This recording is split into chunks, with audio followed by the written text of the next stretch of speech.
101,1 Radio Smart FM Makassar. Halo, selamat siang Smart Listeners. Apa kabar Anda siang hari ini? Semoga tetap semangat ya untuk mengerjakan segala tugas-tugas Anda tentunya. Nah, Smart Listeners, Badan Kependudukan dan Keluarga Berencana atau BKKBN wilayah Sulawesi Selatan berkomitmen mempercepat penurunan stunting. Nah, komitmen ini diwujudkan melalui kegiatan rekonsiliasi stunting tingkat provinsi dan kabupaten kota. Nah, di spesial program untuk siang hari ini kami akan berdiskusi ya kurang lebih 1 jam ke depan, dan saat ini saya juga sudah bersama dengan Ibu Dr. Randa Haja Andi Rita Mariani, MPD. Beliau merupakan Kepala Perwakilan BKKBN Provinsi Sulawesi Selatan. Kita langsung saja menyapa beliau. Assalamualaikum warahmatullahi wabarakatuh, Ibu Rita. Waalaikumsalam warahmatullahi wabarakatuh. Gimana kabarnya, Bu? Alhamdulillah sehat, ya. Baik. Ya. Terima kasih Bu sudah hadir ya di studio siang hari ini. Saya yakin ya untuk hari ini juga aktivitasnya sangat padat ya. Baik, untuk saat ini ya Smart Listeners, seperti yang kami informasikan sebelumnya, dalam waktu dekat ini Hari Keluarga Nasional atau Hari Keluarga Nasional 2022 atau Harganas itu akan sama-sama kita peringati ya, tepatnya itu di 29 Juni 2022. Nah, seperti apa kegiatan dari BKKBN Provinsi Sulawesi Selatan untuk menyambut Harganas di tahun 2022 ini? Kita akan langsung saja bertanya dengan Ibu Rita. Tapi sebelumnya ya Bu ya, sebelum kita fokus untuk mempertanyakan apa aja sih kegiatan-kegiatan pada saat puncak pelaksanaan Harganas di tahun 2022 ini, mungkin Ibu Rita juga bisa memberikan sedikit gambaran Bu untuk BKKBN, gambaran tentang BKKBN ini seperti apa Ibu? Silakan. Ya, terima kasih. Jadi BKKBN barangkali saya memulainya dari lembaganya. Jadi BKKBN ini adalah lembaga non kementerian. Kemudian dasar ya kami melaksanakan tugas itu berdasarkan Undang-Undang 52 tahun 2009. Kemudian BKKBN memiliki 2 tugas ya. Tugas yang pertama adalah melaksanakan tugas pemerintahan di bidang pengendalian penduduk. Kemudian tugas yang kedua adalah melaksanakan tugas pemerintahan di bidang keluarga berencana. Jadi ada 2 tugasnya BKKBN. Kemudian BKKBN dalam melaksanakan tugasnya itu menjabarkan di dalam 3 program besar. Itulah yang kita singkat program Bangga Kencana. Ini adalah singkatan. Jadi program pembangunan keluarga, kemudian program kependudukan dan program keluarga berencana. Jadi itu seperti itu ya BKKBN. Kemudian BKKBN dalam melaksanakan tugas tentu kita melihat sebenarnya apa sih tujuannya BKKBN ya. Ya tentu dalam mewujudkan keluarga berkualitas ya, tentunya di dalam pelaksanaan tugas-tugas BKKBN berdasarkan petunjuk ya teknis, tentu berdasarkan dengan peraturan perundangan. Kemudian BKKBN ini di perwakilan itulah wakil ya BKKBN pusat yang ada di perwakilan BKKBN di 34 provinsi. Nah, kemudian kami khusus di Sulawesi Selatan tentu menjabarkan program yang saya sebutkan tadi di dalam berbagai kegiatan-kegiatan. Ya tentu ini tujuannya adalah bagaimana kita mewujudkan keluarga yang berkualitas ya. Inilah yang di ke-24 kabupaten kita jabarkan.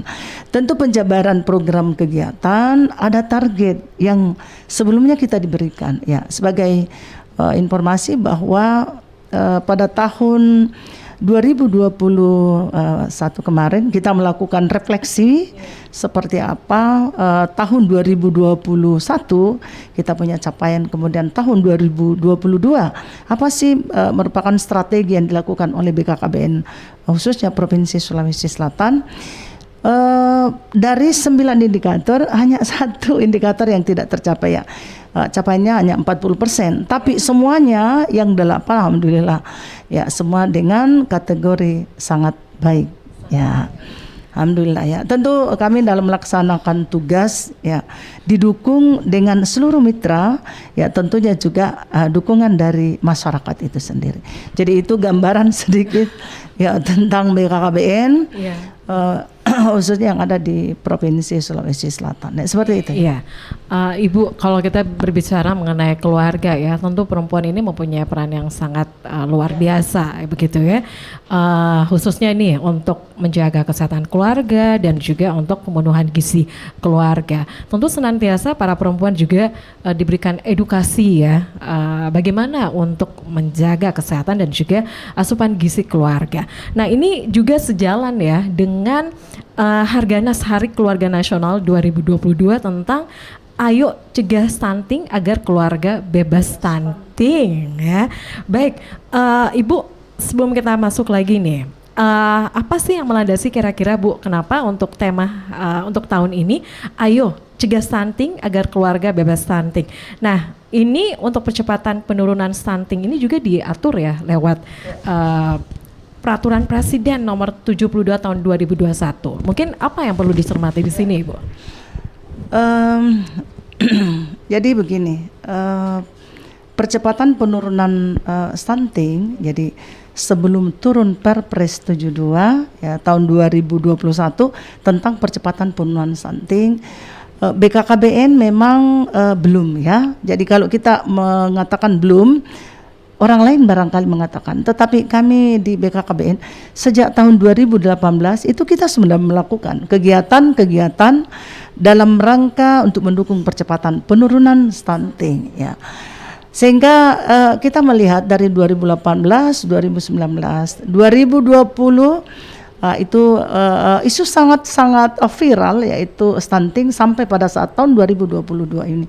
Sehingga tahun 2021 kita lihat bahwa percepatan penurunan stunting itu Bapak Presiden ya memberikan mandat kepada Kepala BKKBN pusat ya.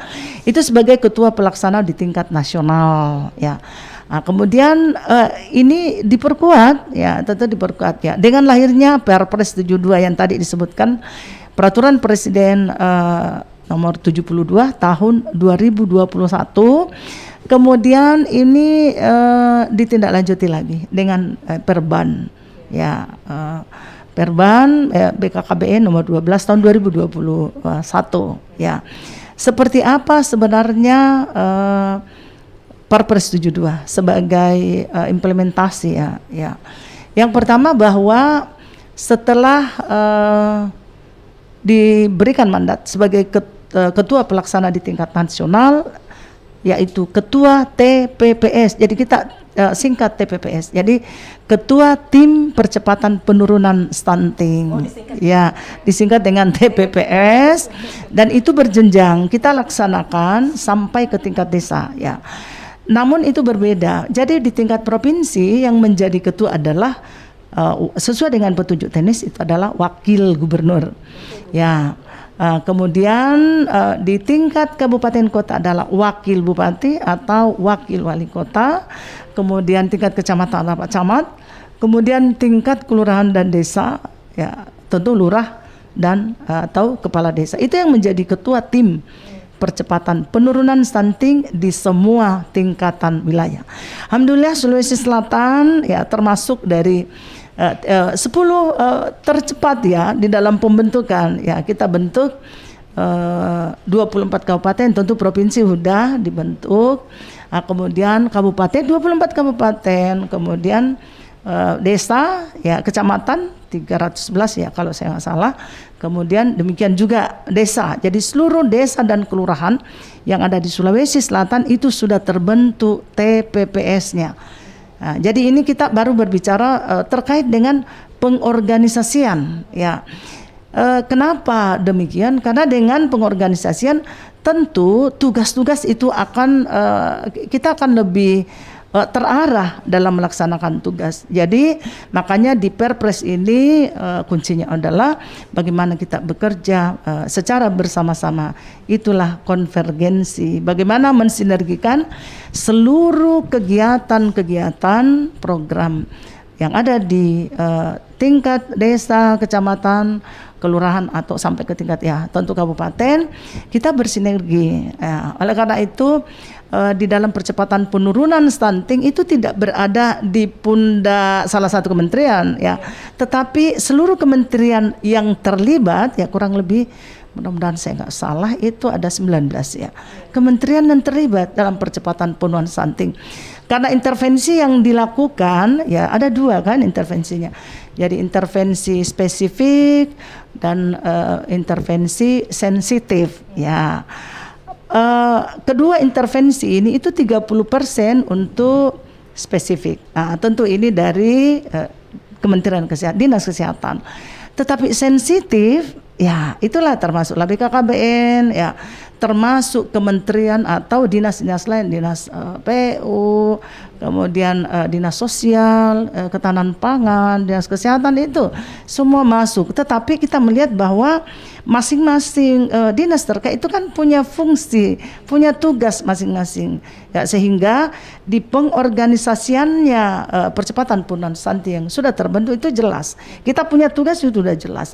Sehingga dalam perencanaan dukungan anggaran dan kegiatan itu jelas. Jadi kita berbagai kementerian atau instansi terlibat termasuk dari pihak swasta, tetapi kita punya satu tujuan ya. Contoh ya, BKKBN dalam memberikan layanan pasca salin ya, edukasi itu yang dilakukan BKKBN supaya misalnya seorang ibu yang setelah melahirkan pasca salin itu diberikan layanan alat kontrasepsi dalam rangka untuk ya bagaimana ibu tersebut memberikan pemberian ASI eksklusif 6 bulan. Jadi kalau tidak menggunakan alat kontrasepsi tidak ada jaminan untuk tidak hamil. Dan itu ada kejadian ya, baru anaknya 4 bulan udah positif ya, tentu pemberian ASI eksklusif itu tidak mungkin dia bisa maksimal ya. Itu cerita ya, ceritanya seperti itu di Perpres. Nah, kemudian saya barangkali tambahkan bahwa ya di Perpres ini kan sudah kita turunkan itu pasti rencana aksi nasional, dan ini bisa langsung ditindaklanjuti ya, bisa langsung, tidak dibutuhkan lagi harus diturun, tidak, itu sudah bisa langsung kita laksanakan. Nah, sehingga pada tahun 2022 ini ya BKKBN tahun 2021 sudah membentuk yang namanya TPK. Jadi di dalam organisasi TPPS yang dibentuk itu adalah Satgas, Satuan Tugas ya untuk percepatan penurunan stunting. Kemudian di dalamnya juga dibentuk TPK, Tim Pendamping Keluarga, yang berada di level desa. Jadi TPK ini mereka ini menjadi ujung tombak ya, melakukan pendampingan kepada keluarga berisiko stunting ya, seperti itu. Kemudian ada lagi yang kita bentuk ya, selain Satgas TPK ya, dibentuk juga yang namanya tim audit stunting yang terdiri dari dokter ahli ya, dokter ahli anak ya, kemudian ya pakar mereka yang memang punya bidang tentang gizi ya, itu dibentuk ya, sehingga pengorganisasian, sekali lagi pengorganisasian dalam percepatan penurunan itu udah jelas sekali ya, jelas sekali ya, sehingga ya mudah-mudahanlah karena target yang diberikan oleh pemerintah Bapak Presiden itu adalah pada tahun 2024 kita harus capai 14%. Sementara Sulawesi Selatan hasil SSGI kemarin posisi kita masih di posisi 27,4%. Yang paling tinggi adalah Kabupaten Jeneponto itu 37,9%. Kemudian yang paling rendah dari 24 kabupaten adalah Kota Makassar, yaitu 18,8%. Jadi seperti itu kondisi ya. Semua kabupaten ini ada datanya itu lengkap. Seperti itu ya. Baik, ya. Kita masih sama-sama ya untuk berbincang di siang ini. Baik, itu mengenai Hari Keluarga Nasional ataupun Harganas ya yang kita akan sama-sama peringati di tanggal 29 Juni 2022. Baik, Ibu, untuk bisa memberikan sedikit gambaran juga Bu untuk kasus stunting 2 tahun terakhir di Sulawesi Selatan itu seperti apa Bu?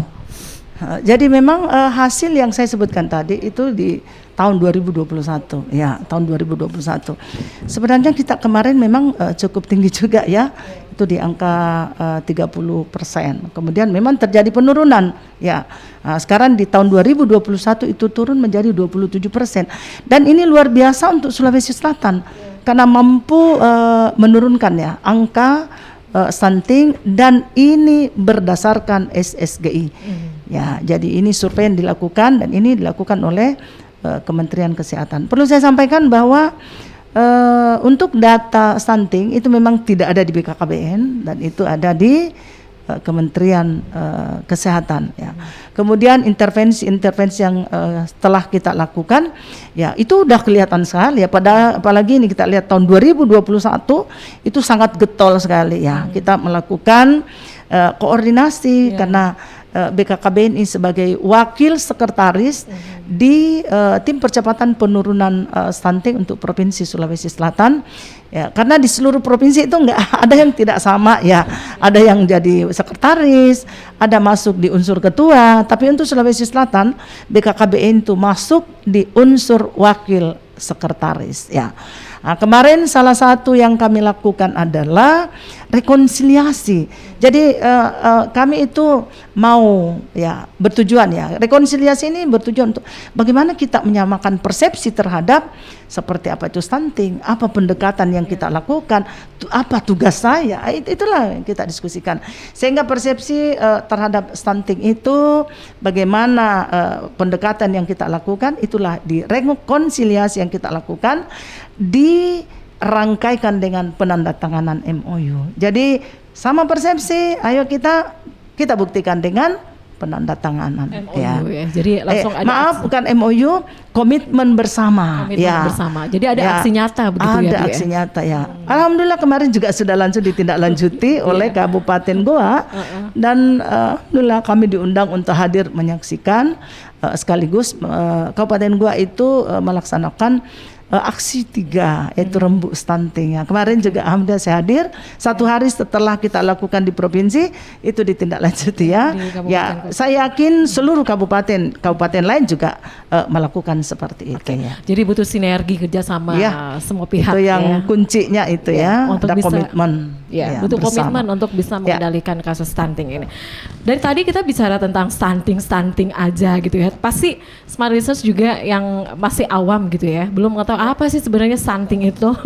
Kita akan bahas sebentar ya Bu ya. Kita break dulu untuk sesaat. Nah, Smart Research, Anda jangan kemana-mana, kami akan kembali sesaat lagi. Terima kasih Smart Listener, Anda masih bersama kami di spesial program untuk hari ini, masih ya rangkaian Hari Keluarga Nasional 2022 atau Harganas ya. Ayo cegah stunting agar keluarga bebas stunting ya. Masih bersama dengan Ibu Rita, Kepala Perwakilan BKKBN Provinsi Sulawesi Selatan ya. Baik, tadi seperti diinformasikan ya oleh Ibu Rita bahwa untuk angka kasus stunting 2 tahun terakhir di Sulawesi Selatan secara keseluruhan itu sudah mencapai 27,4% ya, di mana untuk Makassar itu 18,8% ya. Kemudian untuk kasus stunting sendiri di tahun-tahun sebelumnya itu di mana yang paling tertinggi itu adalah Bone dan juga Endrekang ya Bu ya. Tapi untuk 2 tahun terakhir ini yang paling tinggi kasus stunting itu adalah Jeneb Bonto, itu sebanyak 37%. Apa yang menyebabkan Ibu? Tapi sebelumnya kita masuk ke situ, mungkin saya ingin tahu dulu nih, apa sih sebenarnya stunting itu? Baik Bu. Terima kasih. Jadi ini mungkin pengetahuan umum karena saya bukan dari medis ya, saya bukan dokter yang bisa menjelaskan secara medis ya. Jadi stunting ini adalah gangguan pertumbuhan. Jadi gangguan pertumbuhan pada anak balita. Ya, jadi gangguan pertumbuhan pada anak balita yang dimulai dari 1000 hari pertama kehidupan. Jadi pada hari pertama Itu kalau misalnya gizinya itu tidak memenuhi apa yang dibutuhkan janin di dalam ya rahim seorang ibu hamil, itu sudah mempengaruhi ya misalnya kebutuhan untuk zin, ya kebutuhan untuk karbohidrat, kebutuhan zat-zat gizi lain pada saat dibutuhkan, tentu ini pada pertumbuhan janin selama 9 bulan, kalau tidak terpenuhi di situ. Ya, dan ini bukan pada saat 1 hari, tetapi ini adalah dalam kondisi kronis, berarti dalam jangka waktu yang lama. Nah, sekarang kita lihat rata-rata stunting itu kita bisa lihat pada usia kurang lebih 2 tahun. Nah, sekarang kita lihat itu baru bisa dilihat pada saat usia 2 tahun ya Bu ya. 2 tahun. Tetapi untuk pada melihat saat dilahirkan itu belum bisa terdeteksi atau gimana? Sudah sebenarnya kita bisa deteksi. Ya, sudah kita bisa deteksi, yaitu dengan melihat berat badan dan panjang anak. Ya, jadi kalau kita baru lahir kan bukan tinggi karena belum bisa berdiri anaknya ya. Jadi dibaringkan baru diukur. Jadi orang itu menyebutnya panjang ya, bukan tinggi badan, jadi panjang badan. Ya, itu di bawah 48 ya cm. Ya, itu ya kita harus hati-hati. Berarti 47 cm. Ya, itu. Kemudian di bawah 2,5 itu. Ya, itu sudah harus kita hati-hati bahwa ya ini kalau sampai tidak diintervensi bisa jadi ya kenaikan panjang, kenaikan berat badan, itu pergerakannya sedikit, bisa saja stagnan. Ya, itu sudah kita bisa lihat. Ya, tentu kita tidak bisa langsung pada bulan itu, tetapi dilihat perkembangannya. Karena intervensi untuk stunting ini kita bisa lakukan mulai dari 1000 hari pertama kehidupan. Ya, mulai dari pada saat janin 1 hari sampai 9 bulan. Kemudian 9 bulan lahir sampai 2 tahun.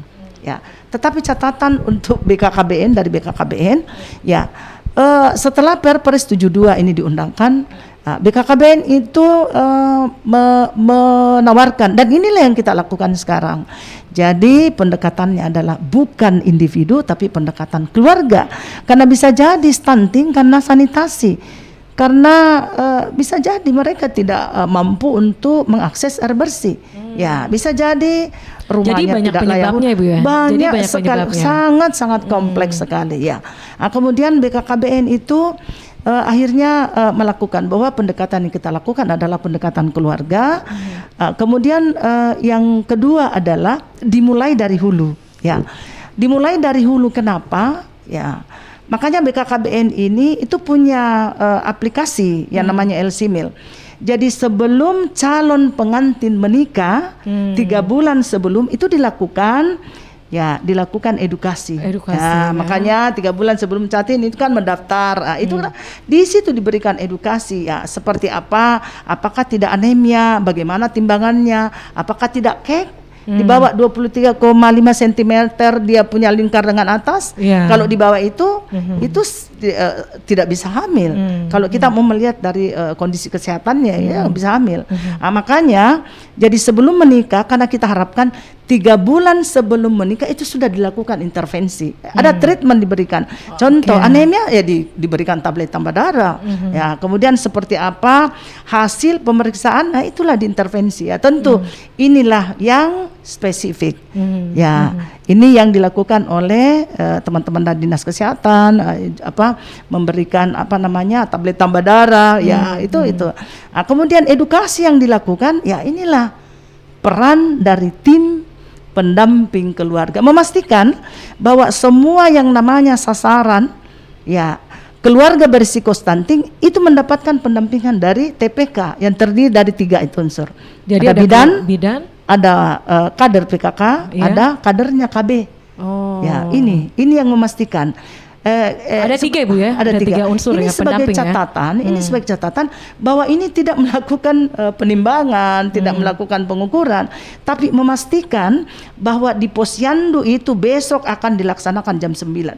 Memastikan seluruh sasaran ya itu hadir di Posyandu karena orang bisa melihat seperti apa perkembangan kalau tiap bulan memang harus ditimbang, diukur. Kalau itu tidak, sulit sekali ya, sangat sulit ya. Ibu, jadi memang ya ini dibutuhkan informasi ya yang masif kepada masyarakat. Nah, bagaimana Ibu kalau semuanya kan dimulai ya dari ibu hamil ya, misalnya dari ibu hamil yang untuk informasi yang diterima itu kayaknya agak kurang Ibu untuk bisa mendapatkan informasi dari pihak kelurahan misalnya, dari RT RW bahwa kita punya program ini loh di RT RW kita, ada penimbangan, ada posyandu atau apa itu yang seperti diinformasikan oleh Ibu. Itu gimana Bu agar masyarakat yang awam ini bisa mendapatkan informasinya juga? Ya.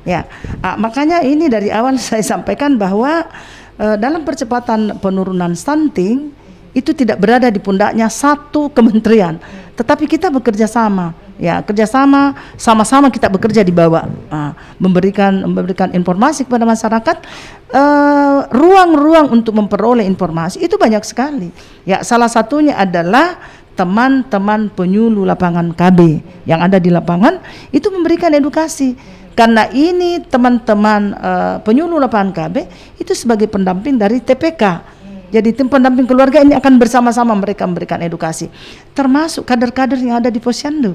Ya, itu memberikan edukasi. Jadi kita memang bersama-sama ya bisa ada di beberapa tempat, ada melalui masjid, melalui gereja, ya, melalui info-info yang ada di tingkat desa ya, kan ada juga beberapa itu yang memberikan informasi kepada masyarakat, apakah melalui majelis taklim dengan arisan yang ada di desa itu semua jalur-jalur yang kita bisa gunakan dalam memberikan informasi terkait dengan kegiatan Posyandu. Misalnya kapan dilakukan itu kan masyarakat itu sudah paham ya, tinggal ya bagaimana mengingatkan. Mereka sudah tahu misalnya tanggal 1 itu ada Posyandu. Cuma kadang-kadang kalau mereka juga ada kesibukan bisa lupa, ya itulah peran tim pendamping keluarga memastikan bahwa seluruh sasaran itu hadir di Posyandu. Jadi seperti itu ya. Oke, jadi ini butuh informasi yang masif gitu ya dari pihak kelurahan ya, dari RT RW begitu Ibu ya. Baik, kita masih lanjut lagi untuk perbincangan kita break dulu. Baik, kita break dulu untuk sesaat ya. Dan tentunya untuk Harganas Hari Keluarga Nasional 2022 itu akan sama-sama kita peringati tepatnya di 29 Juni 2022 ya. Gimana rangkaian kegiatannya nanti? Pasti penasaran ya. Kita akan ketahui sesaat lagi. Baik, terima kasih smart listeners, Anda masih bersama kami ya, masih di rangkaian kegiatan Hari Keluarga Nasional 2022 Harganas yang tentunya dengan tema Ayo Cegah Stunting Agar Keluarga Bebas Stunting ya. Keluarga keren, cegah stunting. Itu menjadi tagline ya. Baik, saya langsung saja nih untuk rangkaian kegiatan Harganas 2022 tadi seperti diinformasikan pasti ada banyak rangkaian kegiatan. Apa aja sih Bu? Silakan. Jadi kembali saya menyampaikan ya bahwa hari puncak peringatan Hari Keluarga Nasional yang ke-29 tahun 2022 kita diharapkan jadi seluruh perwakilan BKKBN, tentu seluruh OPDKB yang ada di tingkat kabupaten itu melaksanakan upacara serentak di seluruh Indonesia ya. Kemudian untuk acara puncak yang direncanakan itu pada tanggal 7 Juli ya, yang dipusatkan di Sumatera Utara di Kota Medan. Ya, jadi itu ya, cuma memang tidak seperti kemarin ya, karena ini kan COVID juga belum sama sekali ya, jadi sehingga memang ada pembatasan dalam rangka memperingati Hari Keluarga. Itu yang pertama. Kemudian yang kedua, kegiatan-kegiatan apa sih yang dilakukan secara nasional? Banyak sekali kegiatan ya. Ini kalau saya sebutkan untuk kegiatan-kegiatan nasional, yang pertama itu adalah pemberian penghargaan ya kepada seluruh pimpinan daerah ya, bupati ya, ketua tim penggerak PKK ya, itu antara lain itu diberikan penghargaan karena beliau-beliau ini memberikan support yang begitu luar biasa terhadap pelaksanaan program Bangga Kencana di masing-masing wilayah. Itu akan mendapat penghargaan. Ada penghargaan dari Bapak Presiden, ada penghargaan dari Bapak Kepala BKKBN. Jadi tergantung kategori apa yang akan didapatkan. Itu yang pertama. Kemudian yang kedua, ini ada program Bapak Asuh ya. Jadi kalau kita ya Bapak peduli ya, Bapak peduli ya, Bapak peduli stunting, Ibu peduli stunting itu ada. Dan ini 34 provinsi, diharapkan masing-masing provinsi itu mengusulkan siapa yang menjadi donatur ya di dalam memberikan dukungan pada mereka-mereka yang stunting ya, itu ya. Itu yang berikut ya. Kemudian kegiatan-kegiatan lain ya yang menyemarakkan daripada Hari Keluarga Nasional adalah Semarak Kampung KB. Karena di Kampung KB ini di dalamnya itu berbagai kegiatan yang kita bisa laksanakan. Bisa kita lihat. Salah satu contoh adalah Dapur Sehat Atasi Stunting ya. Alhamdulillah kemarin itu Kabupaten Pangkep itu sudah, kemudian Kabupaten Takalar ya, Takalar juga kemarin sudah, dan beberapa kabupaten-kabupaten lainnya ya yang sudah membentuk dasar ya. Sekali lagi Dapur Sehat Atasi Stunting ya. Seperti apa sebenarnya konsepnya dasar? Bukan berarti ini ada dapur umum, tidak seperti itu ya. Jadi ya modelnya macam-macam bentuk. Tergantung inovasi yang dilahirkan masing-masing daerah ya. Salah satu contoh ya, kita lihat misalnya ada satu daerah memang warganya itu diharapkan membuat kolam ya, sehingga ya hasil ya ikan yang dipelihara di kolam ya itu dikonsumsi sendiri, kemudian sebenarnya bisa menambah ekonomi keluarga ya, seperti itu. Itu yang ada di Kabupaten Pangkep ya, pada saat dilakukan kunjungan 7 negara sahabat dengan 2 organisasi internasional itu melakukan kunjungan di Pangkep. Dan salah satu kita lihat untuk dasarnya itu dia dibuat kolam ya. Ada juga dia buat kolam ya, dibuat kolam, silakan aja pergi memancing, tapi yang mancing itu anak-anak ya, bukan orang dewasa ya, dan itu bisa dibawa pulang. Inilah salah satu bentuk-bentuk dahsyat. Kemudian kita memberikan informasi kepada masyarakat melalui papan informasi, itu adanya di Kota Parepare. Kemarin kita kerjasama dengan adik-adik mahasiswa KKN itu memberikan info ya. Ibu hamil ini loh yang cocok untuk makanan ya. Untuk anak 1 tahun misalnya, ini yang cocok ya. Itu info-info yang kita sampaikan ke masyarakat itu adalah bagian dari dasar ya. Kerjasama dengan tim penggerak PKK, dia punya pekarangan ya. Jadi ada kebun gizi PKK, semua dimanfaatkan luar gitu biasa ya. Memang kalau sebenarnya kita maya itulah bentuk-bentuk dahsyat ya, termasuk untuk pembuatan makanan PMT dengan mengambil bahan dasar lokal ya. Kita harapkan memang seperti kelor ya, itu juga ada di Pangkep itu ya, yang kebijakan pemerintah daerah itu setiap satu rumah tangga harus menanam 1 pohon kelor. Itu salah satu. Itu menjadi ketentuan ya Bu ya. itu kebijakan. Yeah. Salah satu kebijakan dilakukan oleh pemerintah dalam rangka ya tentu dalam rangka percepatan penurunan stunting ya, agar stunting ini bisa dikendalikan ya. Ibu, saya mau nanya dulu nih untuk KB ya, KB. Seperti diinformasikan, benar nggak sih Bu kalau semamanya untuk pemberian ASI eksklusif itu bisa mencegah kehamilan Bu? Ya, ini laktasi. Ya. Alat kontrasepsi, alat dan obat kontrasepsi itu kan 7 ya. Ada vasektomi, tubektomi, pil, implan, IUD, suntik, kondom. Ya, sekarang itu yang masuk apakah iya? Kalau dia rutin, iya bisa. Ya, jadi bisa menjadi salah satu alat kontrasepsi yang kita pakai ya, tidak menggunakan, tapi ini sangat jarang orang bisa lakukan. Karena kita harus disiplin dengan waktu. Ya, misalnya jam 10 ya itu harus rutin. Misalnya memberikan ASI ya. Sehingga memang ada hormon ya pada saat Ada nggak ASI. sih Bu untuk pil ya, KB yang memang diberikan ada, gitu ya. Bu? Kemarin kita yang luncurkan. aman ya? Iya, Yang aman. namanya pil KB progestin. Ya. Oh. Ini khusus mereka yang menyusui, ibu menyusui. Tapi nggak mau karena hamil gitu ya? Tidak mengganggu produksi ASI. Ya, Biasanya ini kan kita saja. takut Ibu. Oh iya, tapi ini ada ngasih ya, ada. ASI, Ya. takutnya juga ASInya terganggu kalau Ya, kita betul. KB ya. Seperti juga IUD jarang yang mau ya. Tapi itulah BKKBN selalu berinovasian. Kemarin kita launching untuk pil progestin. Iya. Ya, kita peruntukkan bagi ibu-ibu menyusui dan itu tidak mengganggu produksi ASI. Seperti itu ya. Jadi ada inovasi yang dilakukan dari BKKBN. Ya. Banyak banget inovasinya. Baik. Untuk rangkaian kegiatannya bisa diinformasikan lagi Bu. Ya. Jadi ada kolam ada dapur dahsyat tadi ya. Dahsyat. Ya. Kemudian dasat bisa jadi ini dasat kita harapkan itu dibuat di Kampung KB. Jadi ini Kampung KB di Sulawesi Selatan itu tersebar di 24 kabupaten. Kemudian kita harapkan masing-masing Kampung KB dasat itu kita bentuk. Ya, dasat itu kita bentuk. Kenapa? Dengan Kampung KB kami dari perwakilan itu mudah sekali mengontrol. Karena itu berbasis IT. Mereka setiap ada kegiatan di Kampung KB itu ada laporan khusus, sehingga kita bisa melihat.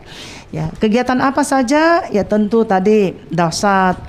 Kemudian yang kita lakukan juga adalah lomba. Ini ada lomba video, TikTok, ya, ada videonya. lomba ada juga apresiasi duta genre adik-adik remaja. Ini juga ini sementara tadi saya juga ikuti ya. Buka kegiatannya karena itu sudah masuk pada final ya. Jadi adik-adik ini luar biasa sekali. Mereka melakukan inovasi-inovasi dalam memberikan info kepada sesama remaja. Itu luar biasa.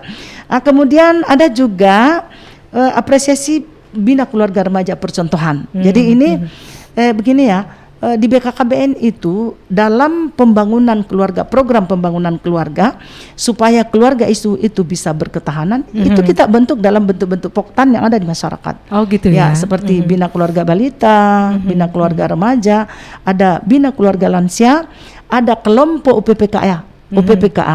Upaya peningkatan pendapatan keluarga akseptor, kemudian ada pusat informasi konseling remaja yang sasarannya adalah remaja, dibentuk di 2 jalur, ada jalur pendidikan, ada jalur masyarakat. Ya, inilah kegiatan-kegiatan yang BKKBN dan ini ada beberapa dilombakan, baik di tingkat nasional, provinsi, ya di tingkat nasional. Oke. Baik di tingkat provinsi ataupun di tingkat nasional ya. Baik, tentunya dari berbagai upaya yang dilakukan ini semoga bisa mengendalikan kasus stunting ya di Provinsi Sulawesi Selatan. Ibu, saya kembali lagi nih Bu, sebelum kita baik, satu lagi Bu, seperti informasikan tadi ya bahwa Jeneponto untuk kasus stuntingnya itu bisa meningkat sekali, itu apa? Kenapa Ibu bisa seperti itu? Jadi kalau kita mau melihat ya seperti apa sih, karena kalau kita lihat kemarin yang tinggi itu adalah Jeneponto, kemudian Bone, tetapi ini justru bergeser dia ya, bergeser ya. Tentu banyak sekali faktor ya. Salah satunya kemarin itu adalah ya seperti kasus stunting itu bisa bertambah ya, karena satu ya angka perkawinan usia anak cukup itu tinggi juga berpengaruh. Kemudian ya termasuk dari aspek fisik ya, seperti rumah tidak layak huni, kemudian tidak mampu mengakses air bersih, itu antara lain ya. Itu antara lain. Kemudian memang ada perilaku, mohon maaf, ada budaya ya. Ya, ini ada budaya masyarakat bahwa masih ada itu. Ya, dan saya lihat sendiri ya, itu pemberian ikan kepada anaknya nanti usia 5 tahun. Padahal yang kita harapkan adalah 0 sampai 2 tahun. Apa yang karena itu adalah periode emas bagi pertumbuhan kecerdasan anak. Itu 0 itu sampai 5 tahun, tapi kita akan lebih fokus pada 0 sampai 2 tahun. Ya, itu juga mempengaruhi. Kemudian bagaimana deh aspek ekonominya, bagaimana sanitasi, itu semua semua mempengaruhi. Jadi salah satu hal yang kita lakukan, kita melakukan kajian. Kenapa bisa ya? Sementara kita buat police brief, ya mudah-mudahan ini bisa melahirkan satu rekomendasi ya, bahwa ternyata di tempat ini seperti ini, sehingga kasus stunting itu bisa meningkat. Bisa juga terjadi ya, karena namanya stunting itu kan diukur ya. Mengukur itu kan yang pertama, yang mengukur harus orang yang sudah terlatih. Kemudian sarana yang dipakai, alat ukur harus standar. Ini kan juga mempengaruhi ya. Jadi sangat kompleks, sehingga memang dibutuhkan satu kajian, sehingga kajian inilah yang akan memberikan rekomendasi bahwa seperti ini. Tapi yang paling penting bahwa di hasil PK21 ya, ini yang kita sementara petakan, dan inilah yang menjadi salah satu dasar untuk pemetaan dalam percepatan penurunan stunting. Oke, Ibu, untuk penurunan stunting di Provinsi Sulawesi Selatan ini sudah mencapai target berapa, Ibu? Untuk Sulawesi Selatan, seluruh Indonesia itu 14%. 14% ya. Kita makanya kalimatnya itu percepatan, ya, bukan penurunan, percepatan penurunan stunting. Artinya kita harus bergerak cepat, ya. Kalau Sulawesi Selatan dengan angka 27 harus cepat lagi, karena menurunkan angka 7% satu tahun. Berat, tapi kita akan upayakan itu. Jadi perlu koordinasi, kerjasama semua pihak gitu ya. Baik, optimis ya. Baik, harapan dan percepatan penurunan stunting ini, Bu, ke depannya. Baik. Jadi harapan saya tentu komitmen. Ya, yang pertama adalah komitmen pemerintah daerah, dan dengan penandatanganan komitmen bersama itu adalah bukti bahwa seluruh kabupaten kota yang ada di Sulawesi Selatan itu memang serius dalam menghadapi menurunkan angka stunting di Sulawesi Selatan dan berkontribusi untuk nasional ya. Untuk pembangunan nasional ya. Baik, terima kasih sekali lagi Ibu Dr. Anda Haja Andi Rita Mariani, MPD, Kepala Perwakilan BKKBN Provinsi Sulawesi Selatan. Apa yang diinformasikan ini semoga juga menambah wawasan kita, utamanya nih untuk menjaga asupan gizi keluarga sehingga kasus stunting ini bisa dikendalikan ya. Terima kasih sekali lagi Ibu Rita ya, dan Smart Desa, demikian perbincangan kita di siang hari ini. Dan untuk rekamannya Anda juga bisa menyaksikan langsung di channel YouTube Smart FM Makassar. Dari lantai 3 Gedung Tribun Timur Makassar, saya Mirza Arianti pamit. Selamat siang. Assalamualaikum warahmatullahi wabarakatuh.